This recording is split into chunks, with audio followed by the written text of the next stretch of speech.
नमस्कार। आपका स्वागत है गौतम बुद्ध चैनल पर, जहां हम आपको बौद्ध धर्म के प्रेरणादायक सिद्धांतों और बुद्ध के जीवन की गहराई में ले जाने का प्रयास करेंगे। यह चैनल न केवल बुद्ध के उपदेशों को साझा करेगा, बल्कि उनकी शिक्षाओं का आधुनिक जीवन में कैसे उपयोग किया जा सकता है, इस पर भी प्रकाश डालेगा। तो आइए इस अद्भुत यात्रा में हमारे साथ शामिल हों और गौतम बुद्ध की शिक्षाओं को अपने जीवन में अपनाने का प्रयास करें। नमस्कार दोस्तों, स्वागत है आज आपका फिर से जीवन बदल देने वाली एक और ज्ञान से भरी बुद्धा इंस्पिरेशनल स्टोरी में। आज की ये कहानी जीवन की तमाम छोटी बड़ी तमाम तरह की समस्याओं से परेशान इंसान को समाधान देगी। Buddha moral story. एक किसान अपने गांव की परेशानियों से बहुत दुखी था। किसी ने उसे अपने दुखों के निवारण के लिए बुद्ध की शरण में जाने को कहा, जो कुछ दिनों के लिए यहाँ से कुछ दूर एक गांव में आया है, वह निश्चय ही तुम्हारे सब दुखों का निवारण करेगा। यह सुनकर किसान बड़ी इच्छा से बुद्ध की शरण में गया। यह सोचकर कि बुद्ध उसे उसकी समस्याओं, मानसिक पीड़ा, तनाव और दुखों से मुक्ति दिलाएंगे, वह बुद्ध के पास पहुंचा। उसने बुद्ध से कहा कि हे बुद्ध, मैं एक किसान हूं, मुझे खेती करना पसंद है, लेकिन बारिश कभी भी पर्याप्त नहीं होती और मेरी फसलें बर्बाद हो जाती हैं। पिछले साल मेरे पास खाने के लिए कुछ नहीं था और इस साल भी अत्यधिक बारिश के कारण फसल को बहुत नुकसान हुआ। मेरे पास खाने के लिए पर्याप्त भोजन नहीं है। किसान ने कहा, मैं शादीशुदा हूं, मेरी पत्नी मेरा ख्याल रखती है, मैं उससे प्यार करता हूं, लेकिन कभी कभी वह मुझे बहुत परेशान करती है और घर में बहुत क्लेश हो जाता है, जिससे मुझे लगता है कि अच्छा होता अगर वह मेरी जिंदगी में नहीं आती। मेरे भी 2 बच्चे हैं, कभी कभी मेरे बच्चे भी मेरा अनादर और अवज्ञा करते हैं, मेरे निर्देशों का पालन नहीं करते। किसान लगातार बुद्ध को अपने दुखमय जीवन के बारे में ऐसी तमाम बातें बता रहा है। बुद्ध उस दुखी किसान की समस्या को ध्यान से सुनते रहे। अपनी जिंदगी की सारी परेशानियां बताने के बाद जब उन्हें राहत महसूस हुई तो वह चुप हो गए। अब उसके पास बताने के लिए कोई और समस्या नहीं बची थी। अब वह चुपचाप बैठकर बुद्ध की ओर देख रहा था और अपनी समस्या का समाधान पाने के लिए बुद्ध के उत्तर की प्रतीक्षा कर रहा था। लेकिन बुद्ध चुप थे। किसान ने फिर कहा, हे बुद्ध, मैं आपकी शरण में आया हूं, कृपया मेरे जीवन की इन समस्याओं का समाधान करें। बुद्ध ने कहा, मैं तुम्हारी कोई मदद नहीं कर सकता। किसान आश्चर्यचकित होकर बोला, अरे, यह आप क्या कह रहे हैं? सब कहते हैं कि आप सबके दुख दूर कर देते हैं, तो क्या तुम मेरी समस्याएं हल नहीं करोगे? इसलिए कि मैं एक गरीब किसान हूं। बुद्ध ने कहा, मुश्किलें हर किसी के जीवन में आती हैं, जीवन में दुख और परेशानियां आना स्वाभाविक है। व्यक्ति के जीवन में अक्सर उसके कर्मों के अनुसार परिस्थितियां बदलती रहती हैं, जिससे सुख, दुख, निराशा और क्रोध आता है। नए रिश्तों का बनना, पुराने रिश्तों का बिगड़ना, रिश्तों में मिठास और कड़वाहट, ये सब सामान्य है। यह जीवन का हिस्सा है और यह जीवन का चक्र है। हकीकत तो यह है कि हम सभी के जीवन में 83 प्रकार की कठिनाइयां हैं। इन कठिनाइयों का समाधान आप और मैं नहीं कर सकते, कोई नहीं कर सकता।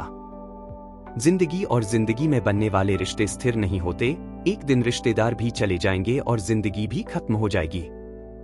लेकिन ये समस्याएं वैसे ही रहेंगी जैसे आज आपकी जिंदगी में हैं और कल किसी और की जिंदगी में होंगी। इस पर किसान अपना नियंत्रण खो देता है और क्रोधित हो जाता है और ऊंची आवाज में बुद्ध से कहता है कि हर कोई कहता है कि तुम्हें एक महात्मा, एक सिद्ध पुरुष, एक प्रबुद्ध व्यक्ति होना चाहिए। मैं इस विश्वास के साथ यहाँ आया हूँ कि आप मेरी मदद करेंगे। यदि आप मेरी समस्याएं हल नहीं कर सकते तो मेरा यहाँ आना व्यर्थ था। हर कोई झूठ बोलता है कि वे समस्याओं का समाधान करते हैं। आपने मेरी एक भी समस्या का समाधान नहीं किया। तुमसे अच्छे तो वह महात्मा हैं जो 2 वर्ष पहले मेरे घर आए थे। उन्होंने मेरे लिए यज्ञ कराया, दान दक्षिणा दिलवाई और मेरे मन को असीम शांति मिली। कुछ सुख भी बढ़े और कुछ दुख भी कम हुए। लेकिन तुमने मेरी कोई भी समस्या हल नहीं की। तुमने मुझे सीधे तौर पर मना कर दिया। बुद्ध ने कहा, क्या वह सब करने से जीवन के सारे दुख समाप्त हो गए? इतना कुछ करने के बाद भी अब आप इतने परेशान क्यों हैं? अब आप पहले से भी ज्यादा दुखों से घिर गए हैं। तात्पर्य यह है कि जीवन में दुख कभी समाप्त नहीं होते। किसान बोला, तो क्या मैं मान लूं कि तुम मेरी मदद नहीं कर सकते? यदि आप ऐसी छोटी छोटी बातों का समाधान नहीं कर सकते तो आपके उपदेशों का क्या लाभ? बुद्ध ने कहा, मैं तुम्हारी 84वीं समस्या का समाधान तो नहीं कर सकता, लेकिन हाँ, मैं तुम्हारी 84वीं समस्या का समाधान अवश्य कर सकता हूँ। किसान आश्चर्यचकित हो गया और बोला, 84वीं समस्या क्या है बुद्ध? बुद्ध ने कहा, यानी कि तुम अपने जीवन में कोई समस्या नहीं चाहते। आपकी सारी समस्याएं इसी समस्या के कारण उत्पन्न हुई है। यदि आप इस तथ्य को स्वीकार कर लें कि जीवन में समस्याएं मौजूद हैं और समस्याएं जीवन का हिस्सा हैं, तो आप जीवन की समस्याओं से विचलित नहीं हो पाएंगे। आप जीवन में आने वाली समस्याओं से विचलित हो जाते हैं क्योंकि आपको लगता है कि आप दुनिया के सबसे दुखी व्यक्ति हैं, जबकि सच्चाई यह है कि हर किसी को अपना दुख सबसे ज्यादा महसूस होता है। लेकिन जिस दिन आप यह समझने लगेंगे कि मेरा कष्ट अन्य लोगों की तुलना में बहुत कम है, उस दिन से कोई भी दुख आप पर प्रभाव नहीं डाल पाएगा। जब तक आप नहीं चाहेंगे कि आपके जीवन में कोई परेशानी न आए और आप हर दुख दर्द से बचे रहें, तो यह संभव नहीं है। ऐसे में छोटा सा दर्द भी आपको बेचैन कर देगा और आपकी मानसिक शांति भंग कर देगा। अगर आपके जीवन से परेशानियां पूरी तरह से दूर हो जाएं, अगर आपको हर दिन हर पल बिना दुख और कठिनाइयों के जीवन जीने को मिलेगा, तो आप ज्यादा दिन तक ऐसा नहीं जी पाएंगे। एक समय आएगा जब आप हर दिन एक ही तरह की जिंदगी जीने से पूरी तरह से तंग आ जाएंगे और थक जाएंगे कि जीवन में किसी भी चीज की अधिकतर जीवन के लिए भयानक समस्याएं पैदा करती है। आरामदायक जीवन जीने से आप मन और शरीर दोनों से विकलांग हो जाएंगे। तो ऐसे जीवन का क्या फायदा जो बाद में आपको नर्क जैसा जीवन जीने पर मजबूर कर दे? जिस तरह खाना खाने का असली आनंद तभी मिलता है जब बहुत भूख लगी हो और पानी पीने का असली मजा तभी आता है जब बहुत प्यास लगती है, उसी तरह जीवन के तमाम दुखों और परेशानियों को झेलने के बाद ही खुशी का आनंद मिलता है। इसीलिए जीवन में सुख और दुख अलग अलग रूप में आते रहते हैं।